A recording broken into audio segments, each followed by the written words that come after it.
Hello students, आज की class में हम लोग देखेंगे डिज़ाइन ऑफ बिल्डिंग की जो इंट्रोडक्शन थी। उसमें हम लोग नेक्स्ट लेक्चर नंबर 4 आज देखेंगे।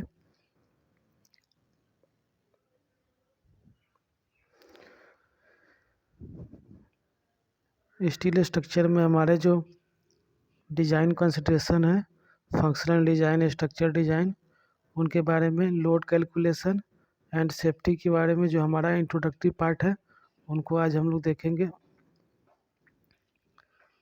तो फर्स्ट पैरा में क्या लिखा हुआ है? Design of A building consist of 2 parts, functional design, structure design. Okay, the first part consists in planning the building to serve its requirements, taking into account ventilation, lighting, aesthetics भी etc. तो first part में हम लोग को क्या देखना है? Account validation क्या है, सॉरी अकाउंट हम लोग को वेंटिलेशन देखना है, lighting and aesthetic view means हमारा जो बिल्डिंग है वो कैसा दिखता है। Okay, the steel design consists in proportioning various elements of the building such that load acting on it are transferred safely to the ground and at the same time unnecessary excess material is not used. तो हम लोग को building में देखना है कि जो हमारा लोड का प्रोपोर्शन है डिज़ाइन के एस्पेक्ट में वो किस तरीके का है। ओके, और वो ट्रांसफ़र कैसे हो रहा है, क्या वो सेफली ट्रांसफ़र हो रहा है या ट्रांसफ़र होने के बाद अनसेफ हो रहा है। तो इन बातों का भी ध्यान हम लोग को रखना है और अननेसेसरी मटेरियल हमको यूज नहीं करनी है। ओके, तो अननेसेसरी मटेरियल का यूज भी हमारे लिए कोई काम का नहीं है, सो हम लोग अननेसेसरी मटेरियल यूज भी नहीं करेंगे। For transferring the loads to the ground various material like asbestos sheets, tiles, bricks, cement, concrete, reinforced concrete, steel, aluminium are used. तो ट्रांसफ़र करने के लिए हम लोग ये सारे मटेरियल यूज कर लेते हैं। क्या क्या है? एस्बेस्टस शीट, जो आप लोग शीट देखते हैं रूफ के फॉर्म में यूज किया जाता है, वो क्या एस्बेस्टस शीट होता है। टाइल्स, ब्रिक, ये सब तो आपको जानते ही हैं, एलुमिनियम।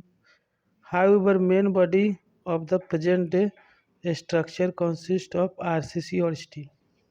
और हमारा जो मेन बॉडी है स्ट्रक्चर का वो क्या होता है? या तो स्टील स्ट्रक्चर होगा, नहीं तो और RCC. In tall structures composite construction of steel and concrete is also commonly use. तो हमारा जब स्ट्रक्चर टॉल होगा तो वैसे केस में हम लोग क्या कर सकते हैं? कंपोजिट मटेरियल हम लोग यूज करेंगे। जैसे हमारा जो कंक्रीट का मैंने बताया था पिछली क्लास में, कंक्रीट की क्या होगी? सब स्ट्रक्चर मीन्स फाउंडेशन से लेकर बेयरिंग तक का पार्ट या प्लिंथ तक का पार्ट, और उसके बाद में क्या हम लोग रखेंगे? ये सारे स्टील स्ट्रक्चर। ओके, ये नेक्स्ट स्लाइड में कॉमन स्टील स्ट्रक्चर क्या क्या हो सकते हैं उनके बारे में मैं यहाँ डिस्कस करूँगा। Steel has high strength per unit मास। तो मैंने पिछले क्लासों में कंपेयर भी किया था कि सेम इतने मास का मेरा कंक्रीट हो और सेम मास का मेरा स्टील होगा, तो हम लोग स्ट्रेंथ कंपेयर करेंगे तो हमारा स्टील का स्ट्रेंथ हायर होगा as comparison to concrete. Okay, hence it is used in constructing large column free structure. तो हम लोग लार्ज स्ट्रक्चर में इसका यूज कर सकते हैं। The following are the common steel structures in use. तो कौन कौन सा स्टील स्ट्रक्चर हमारे यूज में है उनको मैं वन बाई वन करके देखता हूँ। फर्स्ट है roof trust for factories, cinema hall and auditorium. तो इनको और डिटेल में हम लोग देखेंगे जब रूफ ट्रस्ट स्टडी करेंगे। अभी हम लोग जान लेते हैं, जैसे इस तरीके का ट्रस होता है रूफ के लिए। ओके,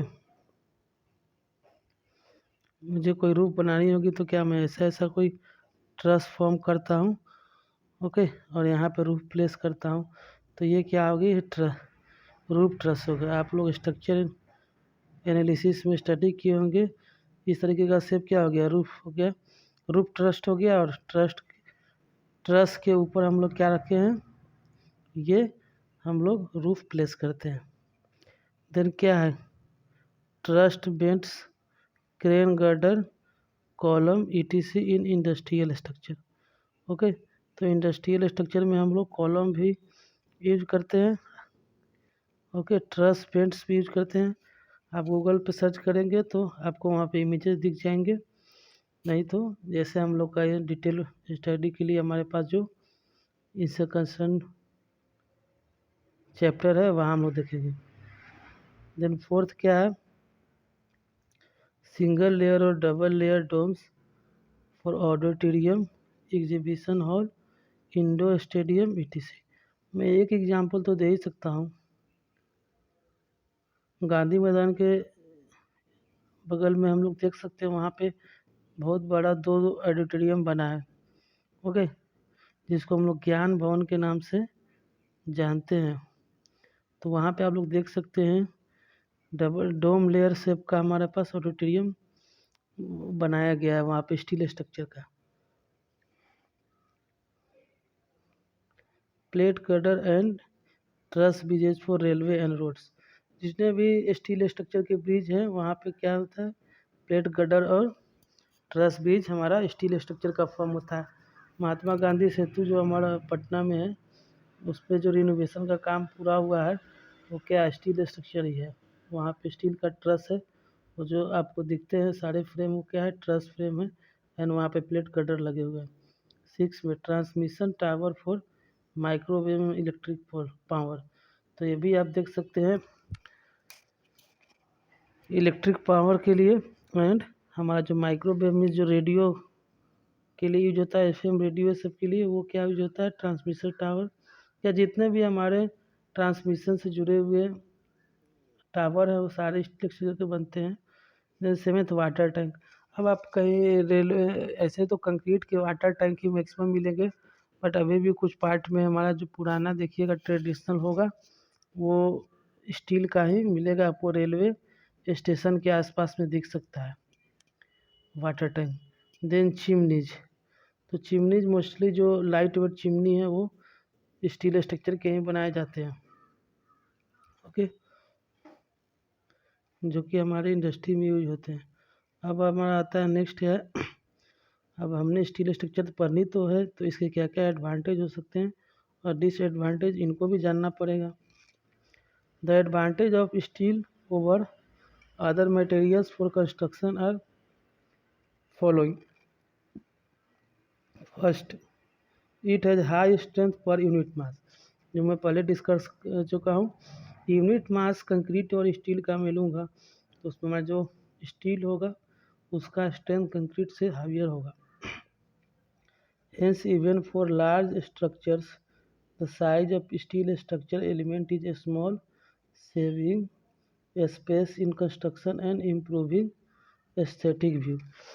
तो हमारा जो लेस मास में ही हायर स्ट्रेंथ है, तो हम लोग मेरा जो स्ट्रक्चर होगा वहाँ पे मटेरियल भी सेविंग हो सकता है, और स्मॉल अमाउंट ऑफ मटेरियल में हम लोग काफ़ी लार्ज स्केल तक काम कर सकते हैं। It has assured quality and high durability. तो इसमें क्वालिटी भी हम लोग एस्योर कर सकते हैं।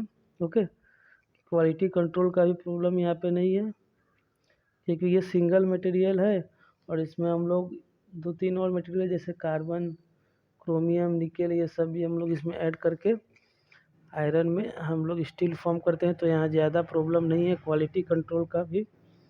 ओके, ये हम लोग जनरली इंडस्ट्री के अंदर ही फॉर्म करते हैं। Speed of construction is another important advantage.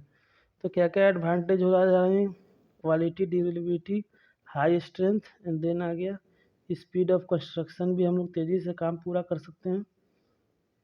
Seize standard section of steel are available which can be prefabricated in the workshop site. They may be kept ready by the time of site is ready and the structure erected as soon as। तो हम लोग इनको industry में ही ready करके और वहाँ पे क्या करते हैं, इरेक्ट कर सकते हैं।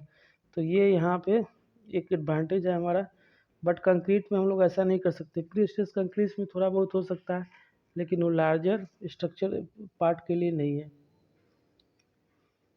Steel structures can be strengthened by at any later time. Means हम लोग स्टील स्ट्रक्चर में कभी भी हम लोग वहाँ से उसको स्ट्रेंथनिंग कर सकते हैं। मीन्स उसमें हम लोग मटेरियल पार्ट को ऐड भी कर सकते हैं बाद में further. It needs just welded additional section. Means हम लोग लेटर उसको कोई एडिशनल सेक्शन की रिक्वायरमेंट होगी तो हम लोग उसको वेल्ड कर सकते हैं। By using bolted connections steel structures can be easily dismantled and transported to other site quickly। तो बोल्टेड कनेक्शन यूज करके हम लोग क्या कर सकते हैं, स्टील स्ट्रक्चर को कनेक्ट कर सकते हैं। स्टील स्ट्रक्चर कैन ईजिली हम लोग इसको डिसमेंटल भी कर सकते हैं आफ्टर यूज एंड ट्रांसपोर्ट करने में भी कोई प्रॉब्लम नहीं है साइट पे। If joints are taken care it is the best water and gas resistant structure.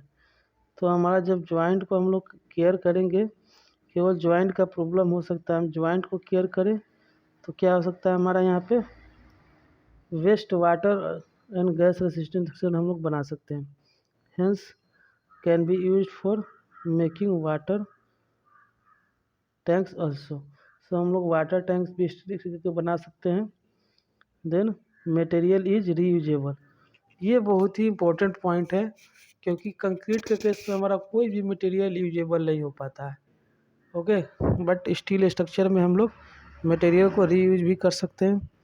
Some disadvantage are here. The disadvantages of steel structures are it is susceptible to corrosion. तो ये corrosion susceptible होता है, but आज हमारे पास better technique है corrosion को restrict करने के लिए। सो हम लोग इससे पार पा सकते हैं। Then maintenance cost is high since it needs painting to prevent corrosion. तो हम लोग पेंटिंग एंड केमिकल कोटिंग करके हम लोग इससे बच सकते हैं, मेंटेनेंस कॉस्ट से भी, मीन्स कोरोजन से भी। देन थर्ड क्या, स्टील मेंबर्स आर कॉस्टली। तो स्टील मेंबर्स कंक्रीट के कंपेरिजन में कॉस्टली होते हैं, बट हमारा एडवांटेज ये भी है कि हम कम से कम मटेरियल में ज़्यादा स्ट्रेंथ प्राप्त कर सकते हैं कंक्रीट के कंपेरिजन में। अब यहाँ पे कुछ स्लाइड दे रखे हैं टाइप ऑफ स्टील के, ये सारे स्लाइड अंडरस्टेबल है। Steel is an alloy of iron and carbon apart from carbon by adding A small percentage of manganese, sulphur, phosphorus, chromium, nickel and copper. A special property can be imparted to iron and a variety of steel are can be produced। तो ये सारे material को हम लोग इसमें add करके steel में different different property हम लोग प्राप्त कर सकते हैं उसके। Increase quality of carbon and magnesium impart higher tensile strength and yields properties but lower ductility which is more difficult to sell. तो हम लोग कार्बन और मैग्नीशियम की क्वांटिटी को इंक्रीज करेंगे तो हमारा टेंसाइल स्ट्रेंथ तो बढ़ेगा एंड यील्ड प्रॉपर्टीज, और टेंसाइल स्ट्रेंथ बढ़ेगा बट हमारा डक्टिलिटी क्या होगा, वो लोअर कर जाएगा और वेल्डिंग के लिए भी डिफ़िकल्ट होगा।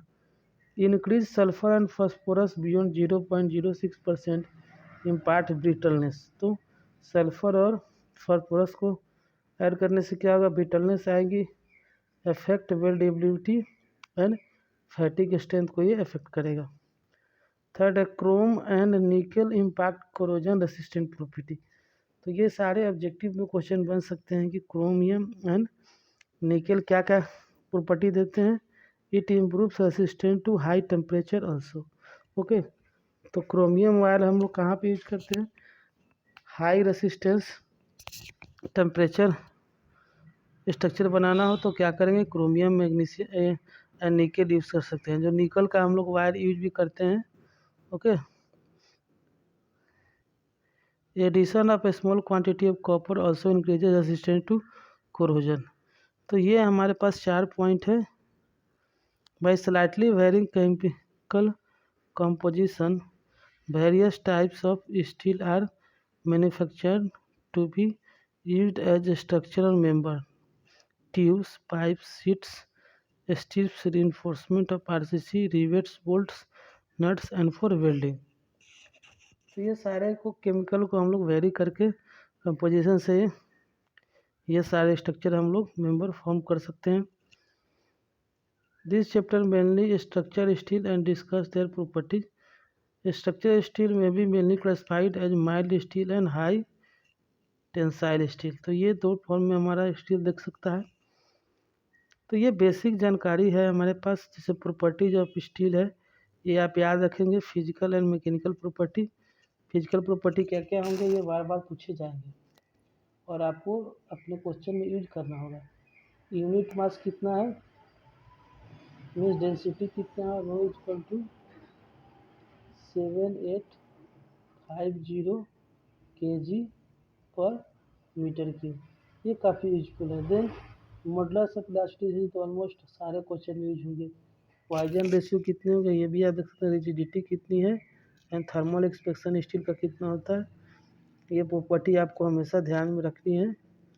मैकेनिकल प्रॉपर्टी क्या आ सकते हैं, यील्ड स्ट्रेस, टेंसाइल और ultimate stress, maximum percentage elongation on standard gauge length and then notch toughness. तो ये सब मैकेनिकल प्रॉपर्टी है हमारा।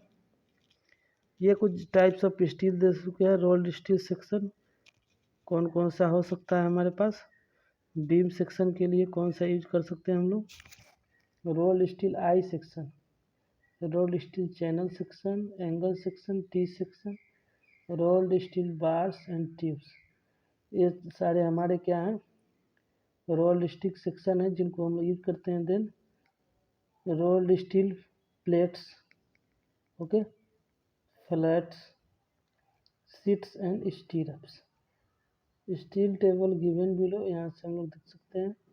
Then roll steel I section किस किस टाइप का हो सकता है, ये ISHP का यूज बहुत सारा होता है। Indian standard heavy beams, Indian standard wide flange beams, medium beam, lighter beam, junior beam. तो इस तरीके का आपको दिया जा सकता है और ऑब्जेक्टिव में पूछ लिया जाएगा।